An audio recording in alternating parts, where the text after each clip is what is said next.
What if I told you that 3 simple words, sex, drugs, rock, and roll, could map the entire transformation of Western society in the second half of the 20th century?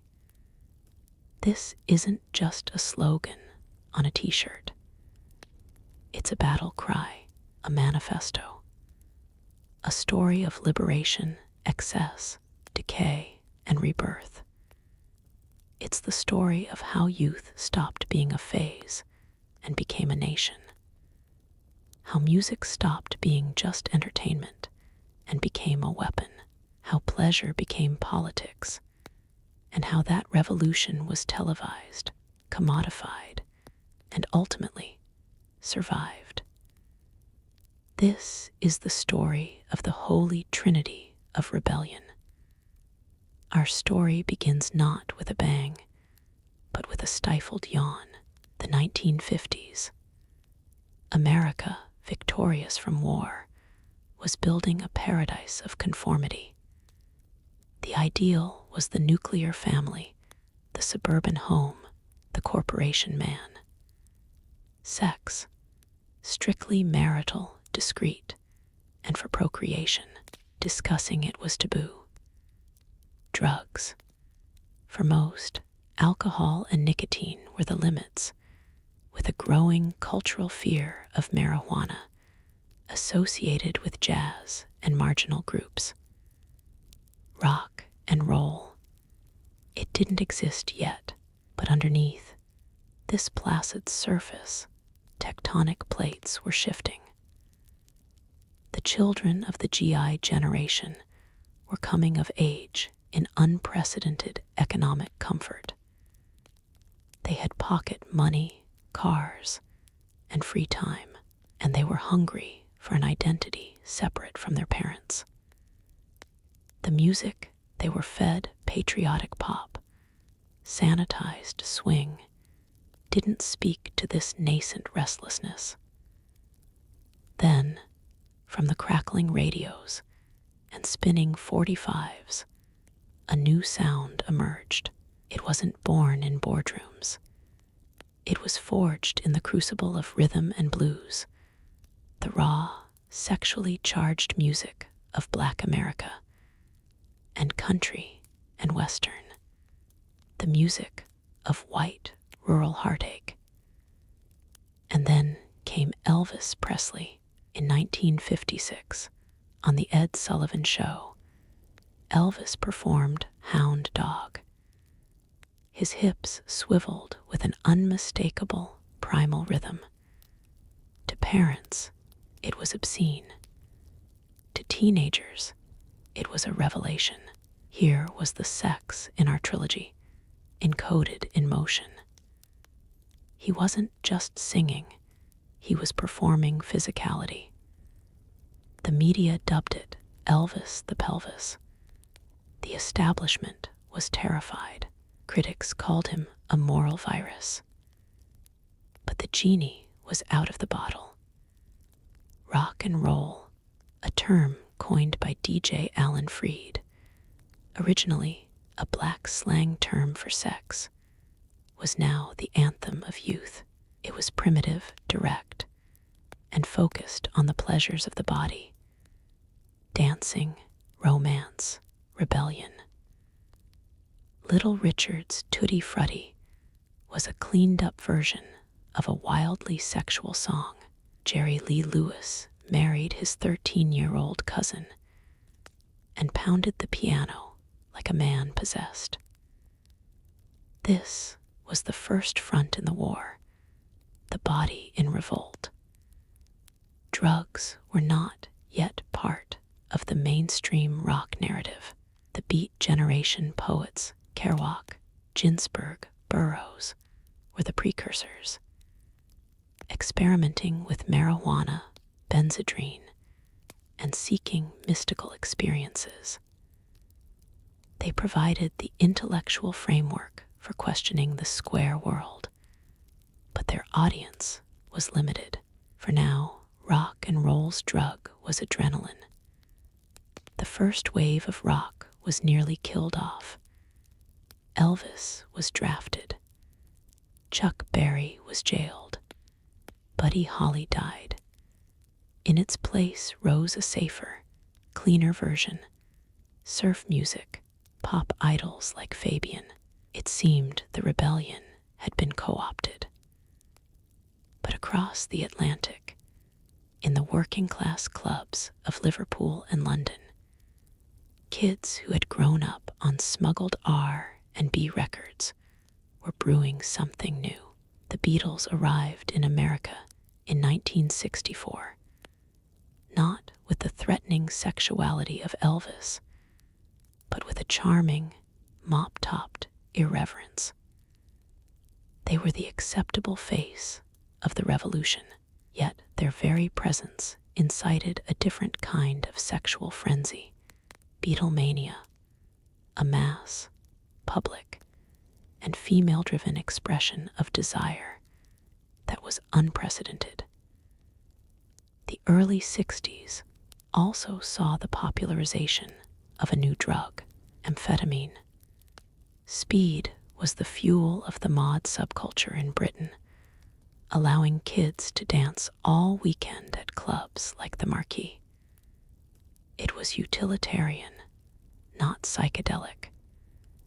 It was about endurance, not expansion, but the context was changing. The Cold War loomed. The civil rights movement exposed deep national wounds. The assassination of President Kennedy shattered the myth of a benevolent establishment.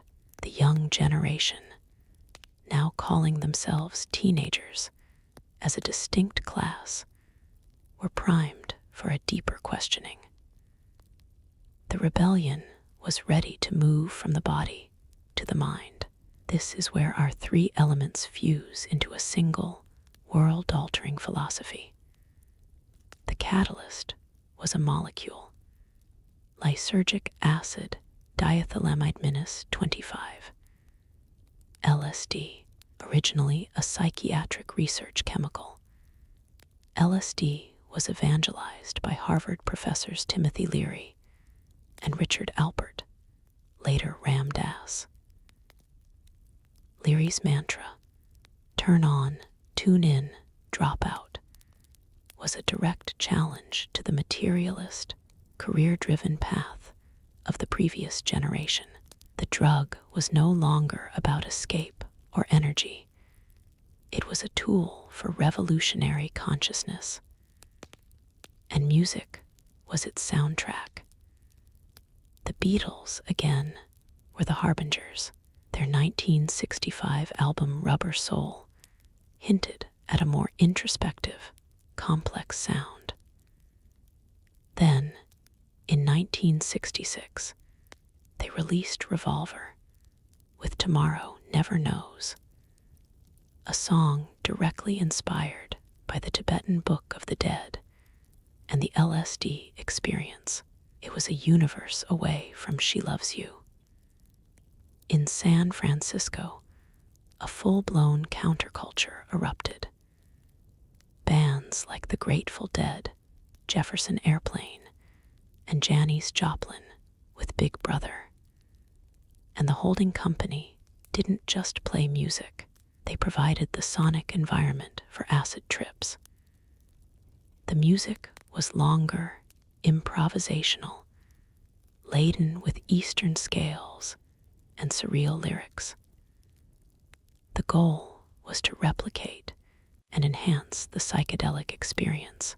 The acid test, parties hosted by author Ken Kesey and his merry pranksters, were chaotic laboratories where music, often the Grateful Dead, strobe lights, and LSD-laden punch created a new form of tribal communion. Sex was transformed alongside consciousness. The free love movement, influenced by the widespread availability of the birth control pill, sought to divorce sex from marriage and possession. It was framed as a natural, spiritual act, a breaking down of ego boundaries, much like the acid experience.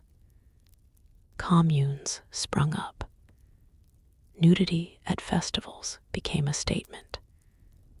This was the zenith of the hippie ideal, a utopia built on psychedelic insight, communal living, and sexual liberation. The media codified it all in the Summer of Love in 1967.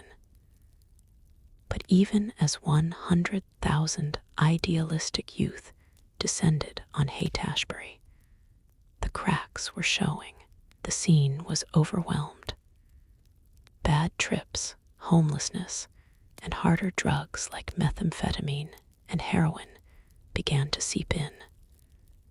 The dream was pure, but the human reality was messy. All revolutions eat their own. The dark side of the Trinity revealed itself with terrifying speed. In December 1969, at the Altamont Free Concert, the Rolling Stones hired the Hells Angels as security during their performance of Sympathy for the Devil. A young black man, Meredith Hunter, was stabbed and killed by an angel in front of the stage. The incident, captured in the documentary Gimme Shelter, was widely seen as the death of the hippie dream. The utopian community had devolved into violence. The drugs, part of the equation, turned sinister. The Beatles broke up. Jimi Hendrix, Janis Joplin, and Jim Morrison of The Doors all died within a year of each other, 1971. Their lives cut short by drug-related incidents. They weren't just musicians. They were the avatars of the psychedelic era. Their deaths were a profound trauma. The political landscape hardened. President Nixon declared the war on drugs in 1971, explicitly targeting the anti-war left and black communities. The cultural narrative around drugs shifted from liberation to pathology and crime. Sex, too, faced a backlash. The spread of sexually transmitted infections and a rising feminist critique of free love, as often exploitative of women, highlighted the complexities the utopians had overlooked. The music reflected this disillusionment. The raw, wounded poetry of Joni Mitchell, "We are stardust, we are golden, and we've got to get ourselves back to the garden." The gritty realism of the band, and the hedonistic, worn-out sleaze of the Rolling Stones' exile on Main St. era spoke of a generation waking up with a brutal hangover. The rebellion was now about survival, not paradise. As the 70s trudged on, two distinct reactions to the failed hippie dream emerged, both playing with our Trinity in new ways. First, glam rock or glitter rock. Artists like David Bowie, T-Rex, and Roxy Music took the sex element and made it ambiguous, theatrical, and synthetic. Bowie created his alien alter ego Ziggy Stardust, a bisexual rock messiah. This wasn't the earthy, natural sexuality of the hippies. It was constructed, artistic, and defiantly artificial. Drugs, particularly cocaine, fueled the scene's glittering surfaces and hollowed-out interiors. The music was a self-aware spectacle, commenting on fame and identity. Then came the sledgehammer response. Punk rock. Punk was a scorched earth rejection of everything the bloated, corporate rock of the mid-70s represented. Bands like the Ramones, the Sex Pistols, and the Clash looked at the psychedelic legacy and saw self-indulgent guitar solos and millionaire rock stars. Their mantra was a return to the basics: short, fast, loud songs, 3 chords and the truth. Sex, drugs, and rock and roll in punk was stripped of all mysticism. Sex was raw, often angry, dealing with alienation and boredom. Now I wanna sniff some glue, the Ramones. Drugs were downers, glue sniffing, pills. Beer not mind expanders, but mind nullifiers for a dead-end world. Rock and roll was reclaimed as a primitive, accessible force. The famous punk fanzine was called Sniffin' Glue, with a cover featuring a diagram of 3 chords captioned, "Now form a band." Punk was the Trinity detoxed. It was a brutal, necessary corrective. It said the revolution wasn't about finding a higher consciousness. It was about screaming in the face of a society that offered you no future. Just as punk was cleansing the palate, a new medium arrived that would change everything. Music television, MTV, launched in 1981. Suddenly, rock and roll was inseparable from its visual representation. The sex and drugs, often implied, were now sold directly into living rooms in 3-minute bursts. This birthed the era of the rock god in its most cartoonish form: hair metal. Bands like Mötley Crüe, Poison, and Guns N' Roses took the Trinity and turned it into a marketing checklist. The sex was misogynistic fantasy, music videos filled with lingerie models. The drugs were a hedonistic lifestyle accessory, famously documented in Mötley Crüe's biography, The Dirt.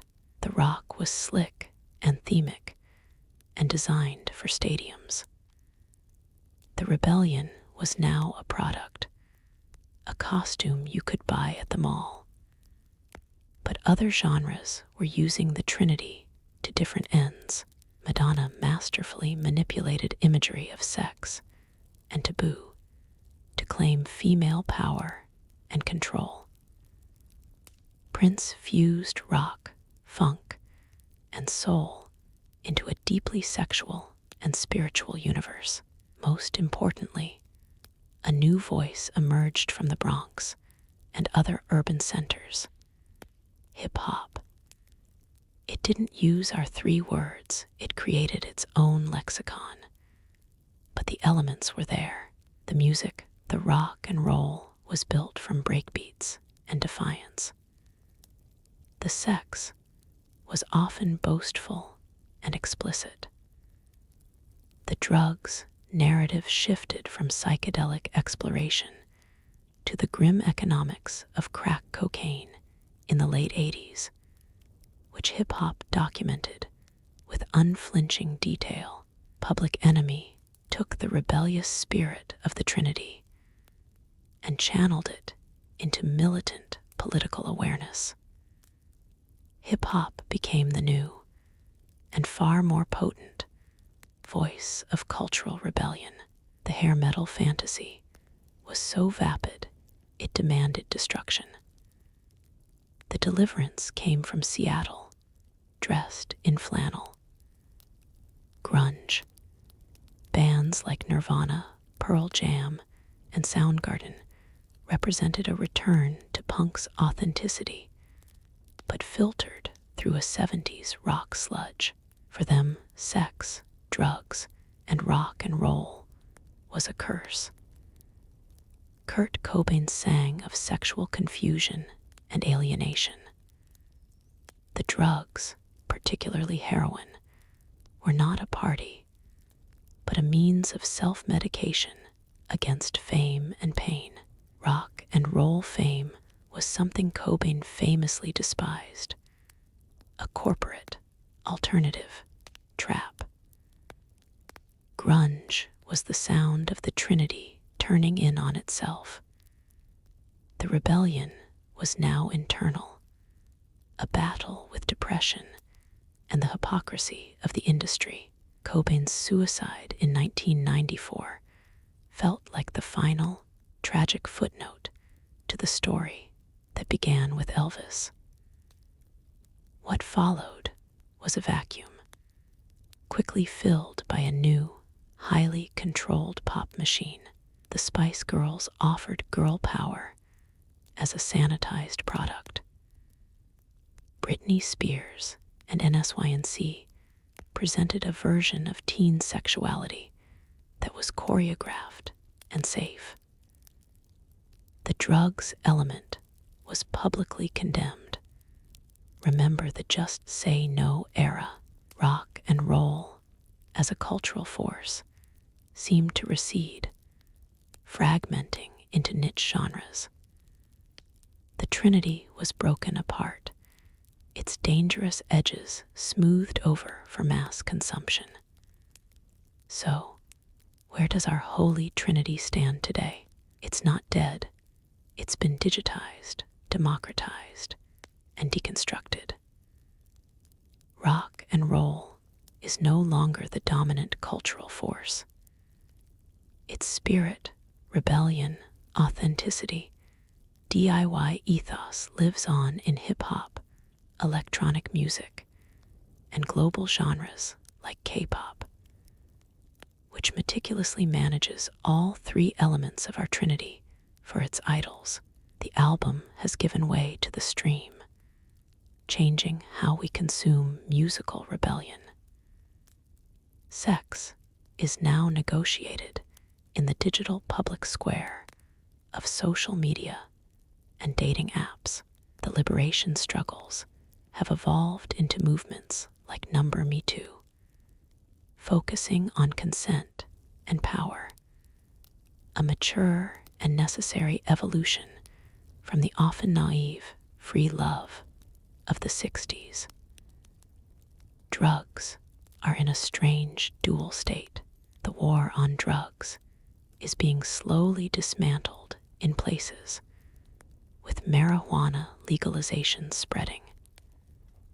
Yet, we face an epidemic of prescription opioids and designer synthetic drugs. The conversation is now medical, legal, and about harm reduction, a far cry from Leary's mystical prophecies. The Trinity today exists as legacy, reference, and warning.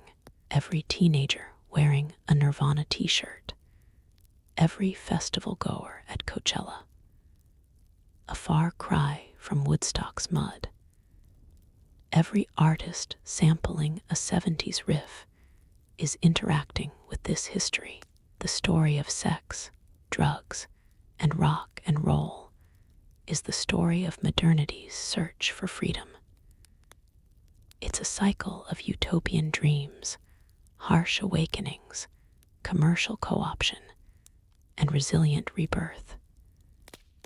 It reminds us that revolutions are messy, that liberating the body and mind can have unintended consequences, that corporations will always try to sell you your own rebellion. But it also proves a fundamental human need to push against boundaries, to seek ecstasy and connection, and to find a soundtrack for that journey. The music changes, the substances change, the rules of attraction change, but the desire to break them, that rhythm is eternal. It started with a hip swivel. It became a civilization, and its echo is still the beat we march to.